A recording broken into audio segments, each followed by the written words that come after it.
Hello, my name is Ray Salazar, and this is Morning Reel, a 3 to 4 to 100 minute or so podcast of films that I review of all countries, of all dates, of all kinds of situations, be it that be nonfiction or fiction. I'm here to review it. Man, today I probably saw one of the craziest films from the 70s, Hausu, or House. It's an experimental comedy horror film directed and produced by, and forgive me if I don't pronounce it correctly, by Nobuhiko Obayashi. Crazy film. Screenplay by Chiho Katsura. Story by Chigumi Obayashi. It's produced by Nobuhiko Obayashi and Yoriko Yamada. Starring, man, dude. I feel like Bolton right now. Shout out to Bolton. Starring Kimiko Ikegami, Miki Jimbo.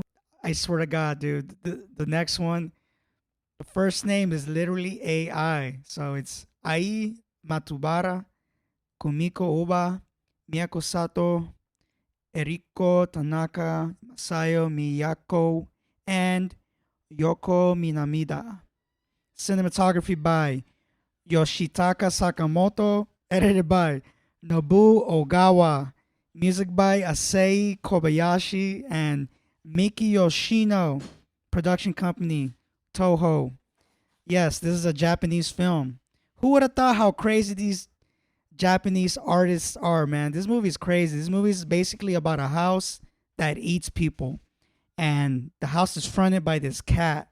Like, yes, this white, fluffy cat that looks adorable, but man, how deceiving are the cat's eyes. And the cat's name is Blanche. This is the whole story of this film, and I'm gonna make this very brief. Okay, so this little girl, right?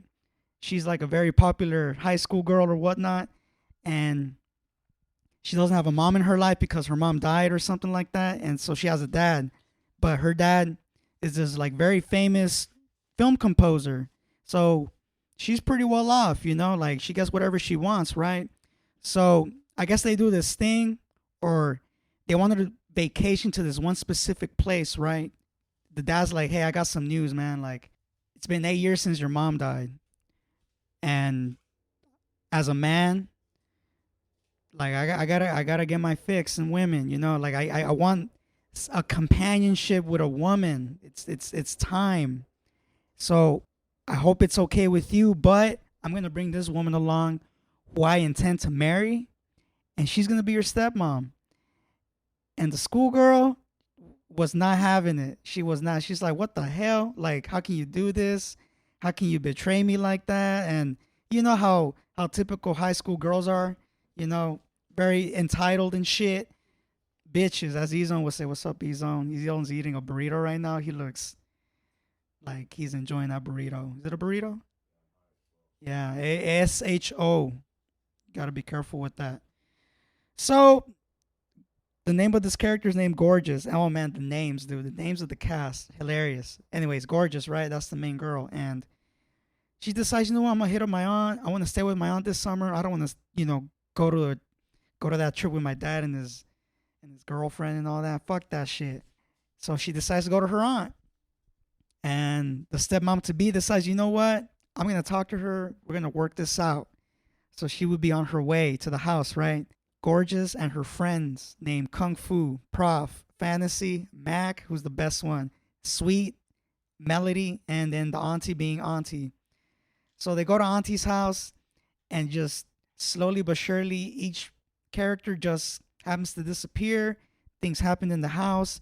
So this house comes to life and starts devouring these people. And it's so experimental and wicked and weird how each person has their own untimely death. The way it's shown, the way it was even written. Like, hey, like, I want this schoolgirl named Kung Fu to be, I want her ass kicked to death by bed mattresses.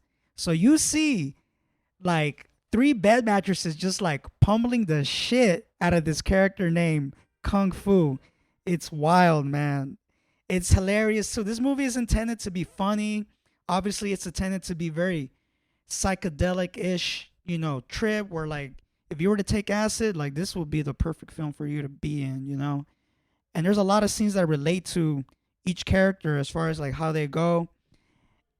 And it's funny because this, it's a comedy horror film, but it's also a little bit of that sci-fi shit, because these people are playing with some type of like dark witchcraft. I mean, I don't even know about, Japanese folklore has its own like share of like witchcraft and all that stuff. I wouldn't know nothing about it, but you can tell that it plays a big role in this film, because I mean, that shit exists, period.